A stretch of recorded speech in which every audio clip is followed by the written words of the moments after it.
Hi guys, welcome back to my channel. So for any of you who have ever cruised on Carnival cruise lines, you know they have this epic dessert in the main dining room called Carnival's chocolate melting cake, right? Warm chocolate melting cake, yeah. Anyways, it is one of the best desserts on their menu, and with COVID going around, I've really been having vacation withdrawals, specifically cruise withdrawals. So this is my way of bringing a little bit of cruising home. Let's get right into it.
So here is where it gets a little tricky.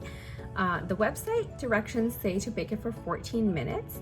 However, I have found my oven takes 17 minutes to bake it to the perfect consistency. So keep an eye on it. If you find after 14 minutes it's not the correct consistency, it could just be your oven is heating a little slower. So just keep it in there for a little bit longer, and I've made this several times and each time it has come out at the 17-minute mark. So just keep an eye on it, and what you're about to see is after 17 minutes in the oven.